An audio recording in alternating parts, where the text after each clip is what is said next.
ये हमारा अध्यात्म का अनुभव की बात है। नहीं तो क्या कर दिया जाए जिससे आप बच सकते हो? सोचो आपको क्या मिल जाए? एक ऐसा शब्द बोल दो जिससे आप निर्भय, निश्चिंत और निःशोक हो सकते हैं। एक बोलो कि ये मिल जाए तो मैं बिल्कुल निश्चिंत हो जाऊंगा और आज से कोई कामना नहीं करूंगा। बोलो, कोई एक बात बोलो। नहीं बोल सकते। आज हमारे बच्चों में बहुत जल्दी इतना सोचने की क्षमता आ गई है कि अब तो यार जीवन किस काम का। कहीं कोई ब्लैकमेल कर रहा तो जीवन, अरे हमें लड़ना है।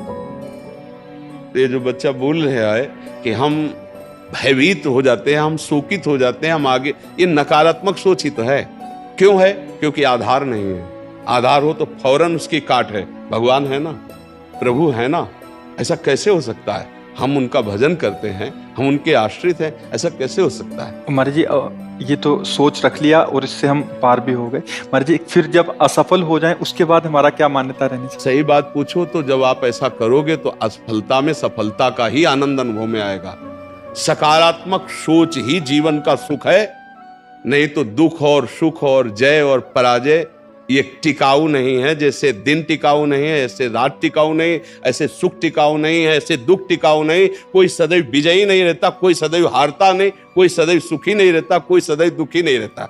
ये क्रम चलता रहता है। दुख के अवसर पर हमें हमारे विचार बचाते हैं हमको। अभी हम अपने विचार में अपने को बीमार मान ले तो हम कल से आने लायक नहीं रहेंगे। ध्यान रखना, हम आज अब भी नहीं मानते कि हम बीमार हैं। तो हमारी निगेटिव सोच जो है ये बिना भजन के नहीं जाएगी। और अगर ये बनी रही तो अरबों रुपया हो, खूब बड़ा पद हो, पति, व्यवस्था, पत्नी, सब कुछ हो, लेकिन नकारात्मक सोच तुम्हें चैन से नहीं रहने देगी। पक्की बात मान लीजिए। इसको सुधारना है तो सत्य पे आइए, धर्माचरण कीजिए, पवित्र चरित्र रखिए और नाम जप कीजिए। आपकी सोच बदल जाएगी। देखो, आपकी सोच अच्छी है तो आप थोड़ा कम पैसे वाले भी है ना, गरीब भी हैं, तो मस्त रहेंगे। सोच सही नहीं है तो चाहे आपके पास अरबों रुपया हो, आपका जीवन नरक जैसा रहेगा। क्योंकि आपकी सोच अशांति, कलह, नाना प्रकार की वासनाओं में, खेल में फंसाकर आपको नष्ट कर देगी। तो हमें लगता है कि बिना अध्यात्म के चिंता, भय, शोक इसका दूर होना बहुत कठिन है। नाम जप करो, चरित्र पावन रखो। आज प्रायः चरित्र को हम नहीं सुरक्षित रख रहे। ये समझ लीजिए कि चरित्रवान के पास ऐश्वर्य चरण चूमता है। चरित्रहीन चाहे आप जितना धन एकत्रित कर ले, शांति और सुख का अनुभव नहीं कर सकते। अब ये बात शास्त्र की और संतों की मानना स्वीकार करो तो अभी आनंद की अनुभूति हो जाए। हमारा चरित्र देखो, हम राम चरित्र गाते हैं। राम जी रघुवंश में प्रकट हुए और रावण उत्तम कुल पुलस्त करनाती, ब्राह्मणत्व उत्तम कुल पुलस्त करनाती, लेकिन चरित्रहीन हो गया तो राक्षस कहा गया। समझ रहे? चरित्र गाते हम, राम चरित्र गाते हैं। मां केवल अंतर है नहीं, वही बड़ी रा उसमें भी लगी हुई है। रा मां वही भगवद अंश है, जय विजय और कोई दूसरा नहीं है। ये लीला करके दिखाया कि एक चरित्रहीन हो गया तो राक्षस है, चरित्रवान वही भगवान। सब में भगवान है, वही अब लीला कर रहे। देखो, हम अपने चरित्र को पावन रखें, हम धर्म से चले, नाम जप करें तो आप कहीं भी आपके अंदर नकारात्मक भाव आपको परास्त नहीं कर सकता। ये हमारा अध्यात्म का अनुभव की बात है। नहीं तो क्या कर दिया जाए जिससे आप बच सकते हो? सोचो आपको क्या मिल जाए? एक ऐसा शब्द बोल दो जिससे आप निर्भय, निश्चिंत और निःशोक हो सकते हैं। एक बोलो कि ये मिल जाए तो मैं बिल्कुल निश्चिंत हो जाऊंगा और आज से कोई कामना नहीं करूंगा। बोलो, कोई एक बात बोलो। नहीं बोल सकते, क्योंकि एक के साथ हजारों बातें लगी हुई है। एक केवल वो है कि परमात्मा मिल जाए तो फिर सब पूर्ण हो जाए। जिसके पाने के बाद कुछ पाना बाकी नहीं रहता, जिसके जानने के बाद कुछ जानना बाकी नहीं रहता, और जिसको अनुभव करने के बाद कोई भय नहीं रहता। 5 वर्ष के प्रहलाद जी हैं, त्रिभुवनपति हिरण्यकश्यप है, सकारात्मक सोच है, मेरा हरि मेरी रक्षा कर रहा है, बाल बांका भी नहीं कर पाया। हाँ, अगर हमारी कभी पराजय होती तो उस समय भगवान इतना बल देते हैं, इतना सुख देते हैं कि वो पराजय क्षण में नष्ट हो जाती है, हमें शोक नहीं होता। देखो, बड़े बड़े भक्तों को पराजय का मुख देखना पड़ा। धर्मराज युधिष्ठिर अभिषेक हुआ, इंद्रप्रस्थ के सिंहासन पर चक्रवर्ती सम्राट पद पर बैठे, कपटियों ने कपट करके परास्त किया। 12 वर्ष का वनवास, 1 वर्ष का अज्ञातवास, परिणाम भारी कष्ट सहा।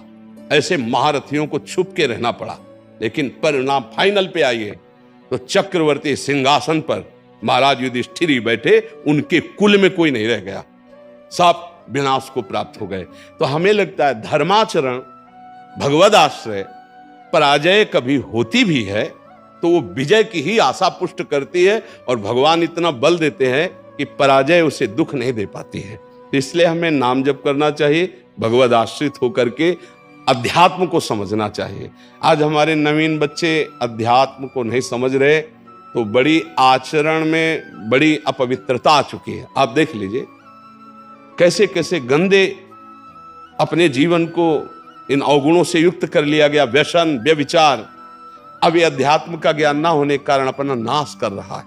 तो चरित्रहीनता, गुणहीनता और नकारात्मक सोचें, अगर इनको हमें ठीक करना है तो हमें बहुत सावधान रहना, हमें अपने चरित्र को बचाना है। आज हमारे बच्चों में चरित्र सुरक्षित नहीं रह पा रहा है। आज बच्चों का जीवन बड़ा संकटपूर्ण जा रहा है। बात पक्की समझना, हमको जब ऐसी बात आती है तो हम दुखी होकर के बोलने लगते हैं कि आज हमारे राष्ट्र का जो ये नवीन भविष्य है, ये संकटपूर्ण परिस्थिति में जा रहा है। गर्लफ्रेंड, ये बॉयफ्रेंड, ये व्यसन, ये इनको चैन से नहीं रहने देंगे। नवीन अवस्था के बच्चे हैं, जब गंदे आचरणों में फंस जाते हैं, अब उनको ब्लैकमेल किया जाता है। वो अपने माँ बाप से बता नहीं सकते कि दूसरे से कहने घुटते रहते हैं, और अगर ज्यादा घुटन आ गई तो अपने आप को। तो इसलिए हमें लगता है अध्यात्म को समझा जाए और नाम जप करते हुए चरित्र पावन रखा जाए। आपका इसमें कोई संशय?